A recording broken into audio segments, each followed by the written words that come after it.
Okay, hello everyone. Today I'm going to show you how to use the website Kahoot. So let me just put it in. Okay, so this is the home page. So at the top right here, you could either sign up or log in. So I already made an account, so I'm just gonna go ahead and log in. So what I really liked about this one is that you can log in either through your Google account or your Microsoft account, because I always lose my password, so that way if I log in with Google, I only need to remember my login password for only Google, which I use a lot. So there are a couple options here. So this is the home page, and the home page has a lot of Kahoots that were already made and you can use. So what a Kahoot is, it's like a game with questions that you can show on the projector the questions, and then the students can use electronic devices like their phones or tablets or even their computers, and they can answer the questions on their devices, and then you get a report. So like the reports are right here. So let me show you a couple of examples. So these are the Kahoots that are already made. You could either just scroll down on the homepage and then just see which ones are available, or if you have a subject in mind, you can also type it in, like let's say geography. So I would just type in geography, you can click on it, and then there are many Kahoots that were already made for geography. So something really cool about this website as well is that you can preview the questions. So you can just click on the Kahoot, and then it'll show you what like the questions are. And then, so this one has 11 questions. And then you can just click play, and another tab will open. And then it'll tell you that your Kahoot is loading, and then it'll show you the loaded percentage. And then there's some game options and some settings that you can adjust, which I think this is new. But I really like this name generator one because it gives you like silly names. So maybe like students who don't want to put their name, they can use the name generator. It also, like you can randomize the order of questions. Yeah, so all of these you can like turn on or off, and then display game pin throughout. So the way this works is, so you choose your Kahoot, and then this one is when there is a one-on-one classroom. So like each student has their own device, and then this one is when they have to share the device. So as you can see, this Kahoot only has this option. If this option was available, it would also be like green. So I'm just going to click on this one so I can show you. So this is what will come up on the screen that the students will be able to see, so like on the projector or something. And then they've created an app now, so it says Kahoot app, so you can download that app, or you can just go to the website kahoot.it, and then as soon as you go, here I'll show you. So as soon as you go to that website,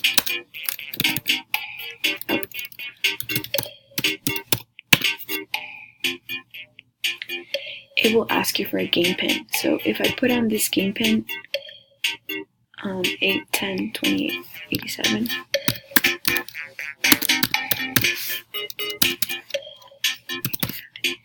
it will take me to the quiz, and this is the name generator.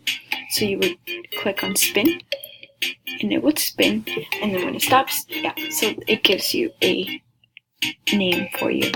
So then you click OK Go, and then it says you're in. And then it says, do you see your name on the screen? So it's something really good about it.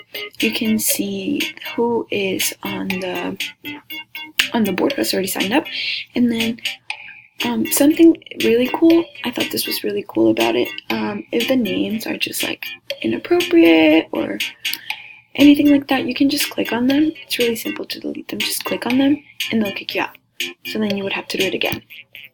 So 8, 10, 28, 87. So enter the game, spin again. So the name generator can prevent like inappropriate names and all that. If not, they can just enter their own name if you don't want the name generator. So then you click OK Go.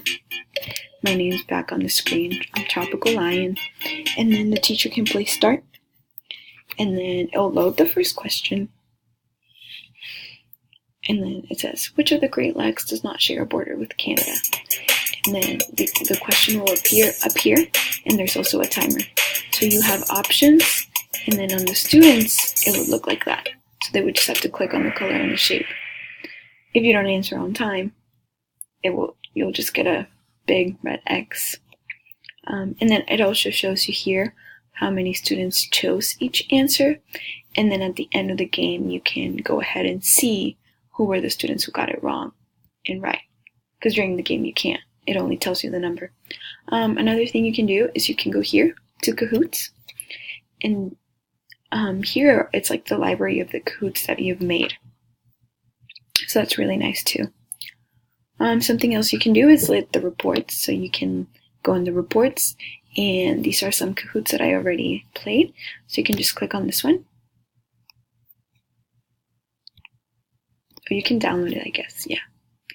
You download it, and then you open it up, and it gives you an Excel spreadsheet of like the students who participated and which, let me see if I can open it up. So this one's not going to have a lot because it was only me who played, but it tells you the date. This is my username, the number of players, and the number of questions.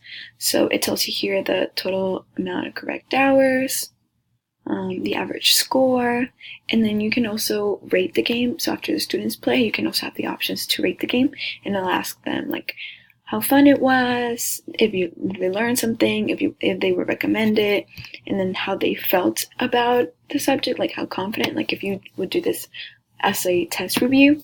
I feel like this would be extremely important because you can see like how students are doing, like if they've been studying or if they need a little bit of help. So that's really nice, and then you can save it as well. And then lastly, here's how you create it. So you click create, and then you can do a quiz or a discussion or a jumble or a survey. And then you just go ahead and click on the option. And then you can title it. You can also choose an image, and then you're visible to everyone or only me.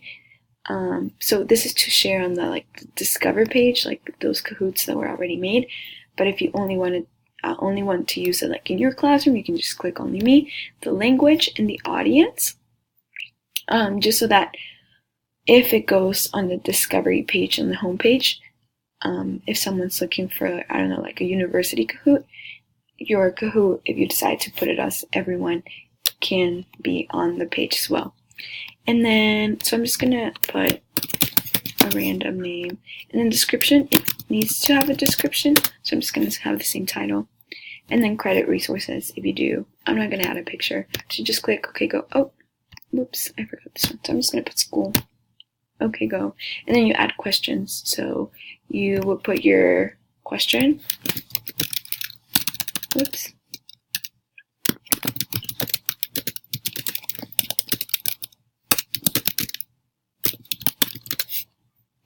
Okay. And then you put a time limit. So I'm just going to do 10 seconds. And then answer one, I'm going to put A, B, C, and D.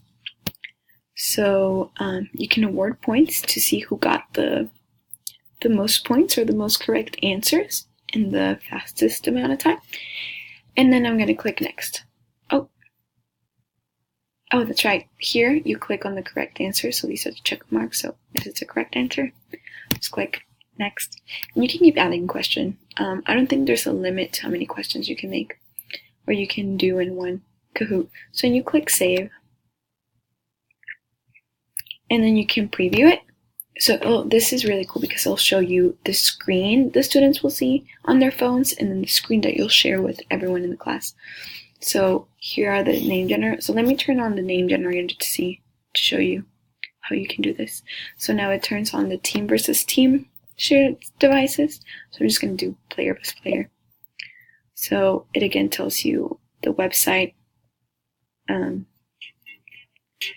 where you can also download the app. And then here's the phone. So this is what the students will see on their electronic devices. So you'll just enter the PIN, you click enter, and then your name. So I'm just gonna put my name, and then okay, go, and then my name will pop up over here. So then you go ahead and start it.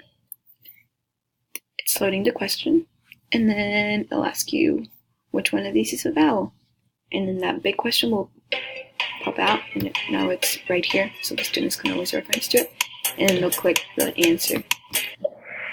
So then it'll tell the student if they got it right or wrong, and then it'll tell you how many students chose which answer. So that's it.